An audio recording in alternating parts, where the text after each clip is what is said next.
नमस्ते छात्रों, कक्षा 10वीं की हिंदी तासिका में मैं मिसेस कविता चांदर आपका सहर्ष स्वागत करती हूँ। छात्रों, अब तक हमने पहली इकाई पूर्ण की है जिसमें कि मैंने आपको सपोर्टिंग वीडियोस भेजे थे, जो अच्छे से चुने हुए वीडियोस मैंने आपको भेजे थे। आगे से मैं कोशिश करूँगी कि मैं खुद के वीडियोस आपको भेजूँ। आप ध्यान से वीडियोस देखिए और समझने की कोशिश कीजिए। अगर आपको कोई लाइन, कोई वर्ड समझ में नहीं आता है तो आप मुझे पर्सनली मैसेज करके पूछ सकते हैं। तो छात्रों, दूसरी इकाई की यह पहली कविता है जिसका नाम है बरसही जलद। इसके कवि है कवि तुलसीदास जी। आपको यहाँ नजर आ रहा होगा, जब भी वीडियो शुरू हो जाए आपके पास किताब होनी चाहिए। तो दूसरी इकाई की पहली कविता है बरसही जलद, जिसके कवि है गोस्वामी तुलसीदास। पहले हम कवि का परिचय देख लेते हैं। देखिए, तुलसीदास का जन्म 1511 में बांदा उत्तर प्रदेश में हुआ था और इनकी मृत्यु 1623 वाराणसी उत्तर प्रदेश में हुई है। इन्होंने अवधी भाषा में कालजयी ग्रंथ लिखे हैं और ये प्रसिद्ध संत, कवि, विद्वान तथा चिंतक थे। वे संस्कृत के विद्वान भी थे। उन्होंने जन भाषा अवधी में उनकी जो रचनाएं है वो लिखी है। आज से 500 वर्ष पूर्व जब प्रकाशन, दूरदर्शन, रेडियो जैसी सुविधाएं नहीं थी, ऐसे दौर में भी उन्होंने रामचरितमानस, ये उनका प्रसिद्ध ग्रंथ है, जन जन को कंठस्थ याद था।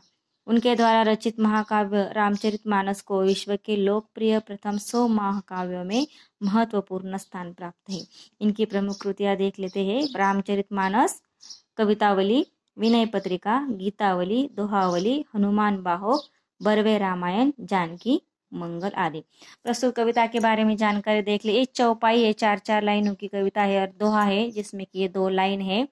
तो इस कविता के माध्यम से कवि यहाँ पर हमें वर्षा के मौसम में, मतलब बरसात के मौसम में वातावरण में जो जो बदलाव आते हैं उनके बारे में जानकारी दे रहे, या फिर वर्षा के मौसम में जो जो परिवर्तन होते हैं इसके बारे में हमें जानकारी दी गई। ये जो काव्य है, ये काव्य खंड सीता हरण के पश्चात का है। मतलब आपको पता ही है कि रावण ने माता सीता का हरण किया था और उसके बाद श्री राम और लक्ष्मण जी सीता की खोज में वन वन में भटक रहे थे और सीता का पता नहीं चल रहा था। उसी समय श्री राम के मन की जो व्याकुलता थी, उस मन की व्याकुलता को कवि ने इस कविता के माध्यम से व्यक्त किया है। आपको समझ में आ रहा होगा। सीता हरण के बाद का जो यहाँ पर राम की मन की जो व्यथा है, वह व्यथा इस कविता के द्वारा कवि ने बताई। वैसे ही और वर्षा के वातावरण में, बरसात के मौसम में वातावरण में कौन कौन से परिवर्तन होते हैं उसके बारे में भी कवि यहाँ जानकारी दे रहे। पहले मैं ये चौपाई पढ़ लेती हूँ, आप ठीक से सुनिएगा।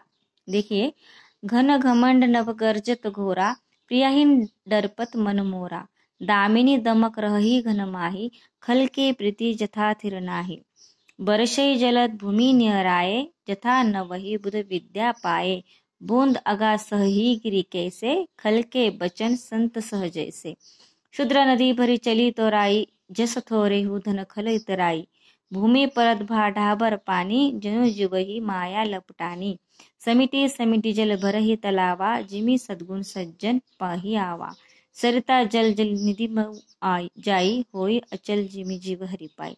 तो ये पहली चौपाई है जिसका भावार्थ हम देखने जा रहे हैं। आप ठीक से ध्यान दे के सुनिएगा।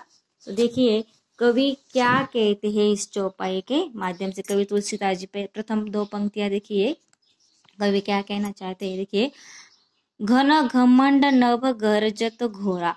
घन का यहाँ पर अर्थ है आकाश, घमंड मतलब अहंकार से, नभ मतलब बादल, गरजत मतलब गरज रहे हैं और घोड़ा मतलब भयंकर, प्रियाहीन डरपत मन मोरा।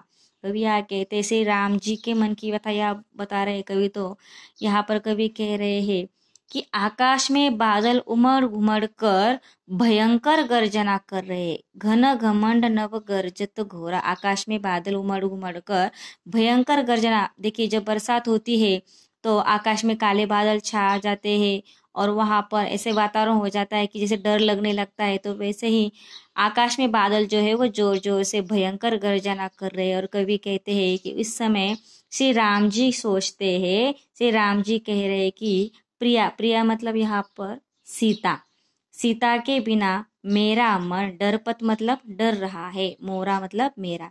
यहाँ पर श्री राम जी कहते हैं कि सीता के बिना मेरा मन यहाँ पर डर रहा है।